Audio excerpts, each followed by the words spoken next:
Sufría bullying en la secundaria y nadie hizo nada hasta que fue demasiado tarde. Una compañera de clase le propinó un golpe tan duro en la cabeza que acabó con su vida. En ese momento, finalmente, las autoridades del colegio supieron que el adolescente no exageraba cada vez que pedía ayuda. Sin embargo, ya nada se podía hacer. Norma Lisbeth Ramos tenía 14 años al momento del ataque, mas a su corta edad ya arrastraba un largo historial de abusos en la escuela, por lo que en más de una ocasión intentó solicitar el apoyo de maestros, directivos e incluso de familiares. No obstante, erróneamente, todos restaron importancia, atribuyendo los maltratos a simples juegos de adolescentes. Realmente desde la primaria sufría mucho bullying por su color.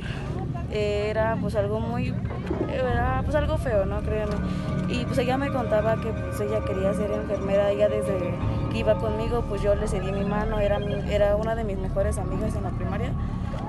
Lamentablemente pues me cambiaron de año, fue conmigo nada más tercero y cuarto, y de ahí ya no volví a saber nada de ella. Como existen otros testimonios que relatan los terribles días que Norma pasaba en la escuela. Desde primaria se convirtió en blanco de los más abusivos de clase y pasó de ser una niña risueña, amable y servicial a convertirse en un poco más introvertida, solitaria y de pocos amigos.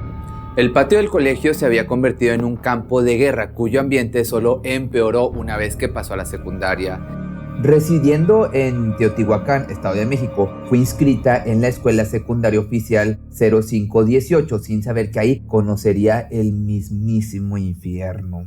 Primer y segundo año pasaron de igual manera, siendo víctima de las burlas de los demás estudiantes. Norma era señalada por su color de piel, por su cabello y por ser bonita, según afirmó su madre, quien para evitar problemas le dio el consejo que terminó por sepultar la última pizca de esperanza de la chica para que su martirio finalizara. No seas grosera y ve con tus maestros. Esas palabras solo prolongaron el silencio del adolescente, callando una y otra vez cada que recibía un insulto, un maltrato físico, psicológico o incluso emocional.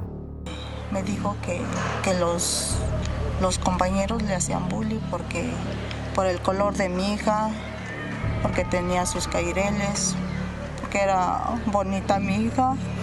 A lo mejor por eso le hacían muchas cosas. Mi hija fue muy callada. Ella no, porque yo le aconsejaba a mi hija que no fuera grosera, cualquier cosa que le dijera a la maestra. Pero al parecer ninguno de los maestros del plantel tomó la responsabilidad de averiguar qué estaba pasando entre el alumnado, especialmente con una chica llamada Azahara Ailín Martínez, compañera de Norma y cabecilla del grupo encargado de ejercer el constante abuso.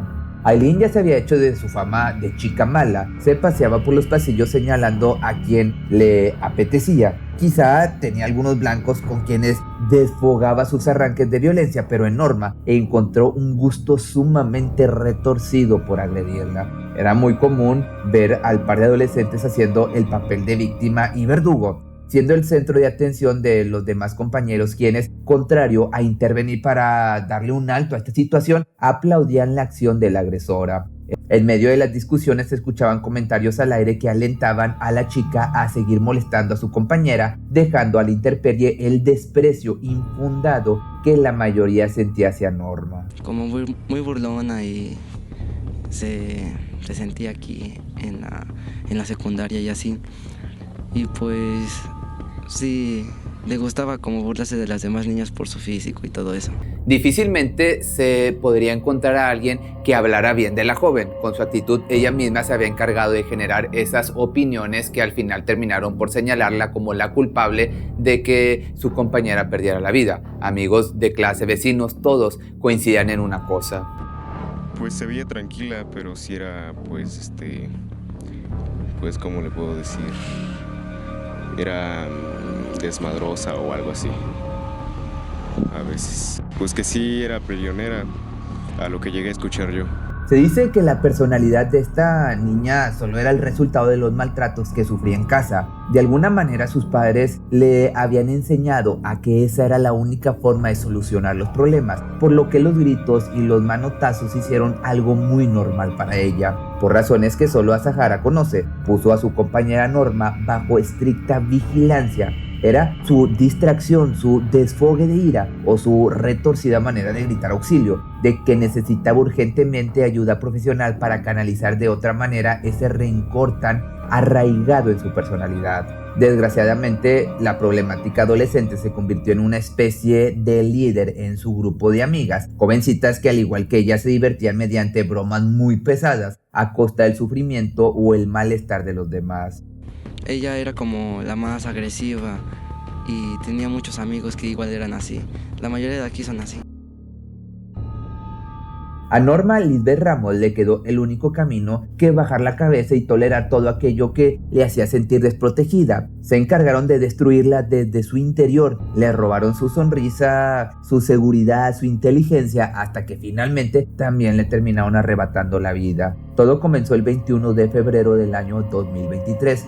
Ese día, la hora fallecida despertó para enfrentarse a lo que sería su último día de clases. Quizá no tenía mucho deseo en acudir porque sabía lo que le esperaba. Apenas era martes, veía el fin de semana a distancia suficiente como para martirizarse a sí misma con sus pensamientos desgarradores sobre qué le harían hoy en la escuela.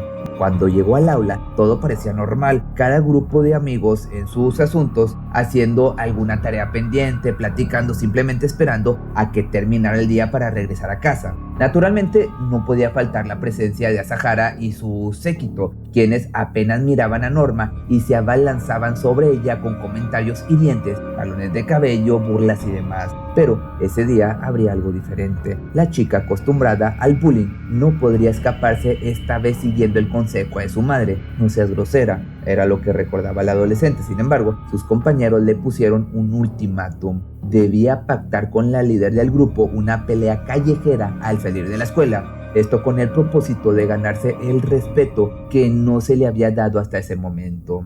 La estudiante, siendo una chica tan introvertida y retraída, evidentemente no quería dar un sí como respuesta, mas la insistencia de quienes la retaban fue mucho más allá de una simple pregunta, la cual en realidad no era una pregunta sino una orden. Para cuando sonó la campana, el rumor de la pelea ya se había esparcido por todas las aulas. Parecía bastante familiar terminar el día escolar con este tipo de actividad violenta, solo que en esta ocasión alguien perdería la vida en consecuencia.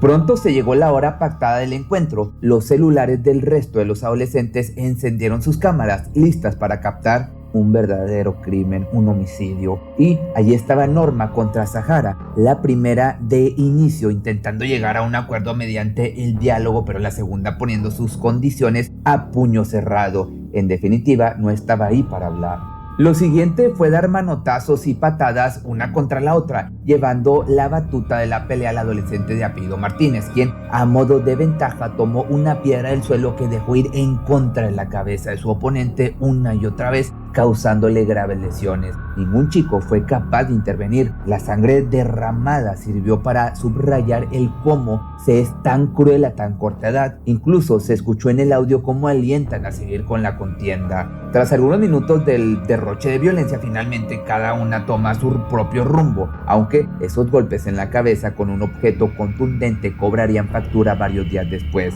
Cuando pudo ponerse de pie, llegó a casa luciendo un aspecto sumamente impresionante para su madre, a la que le preguntó que qué le había pasado, en un estado completamente de shock. Era la viva prueba de que seguir ignorando la situación traería consecuencias más graves. La reprimenda, una simple suspensión de varios días. La directora tomó cartas en el asunto entre comillas, porque fue muy ligera enviando a las dos alumnas a casa durante el periodo del 22 de febrero hasta el 21 de marzo. Les facilitó la realización de los exámenes correspondientes a ese periodo y se tenía la errónea idea de que una vez de regreso al plantel, todo iba a mejorar. Lo siguiente fue cumplir con el plan de castigo. Norma fue atendida por el personal médico y se le dio de alta con la indicación de que ya podía hacer su vida normal, que presuntamente no había consecuencia más allá del dolor físico.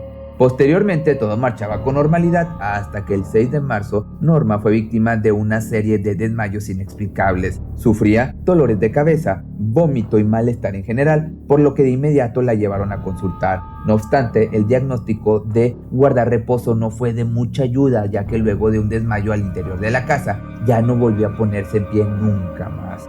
Ahí estaba la peor consecuencia de aquella pelea sin sentido, su prematuro fallecimiento. Ese terrible suceso despertó la indignación de todos los habitantes de Teotihuacán, puesto que la causa del deceso emitida por las autoridades forenses puso sobre la mesa la palabra homicidio, muerte por traumatismo craneoencefálico, ocasionado por un fuerte golpe con un objeto contundente. La culpable era Azahara Eileen Martínez y había videos de material audiovisual que lo probaban.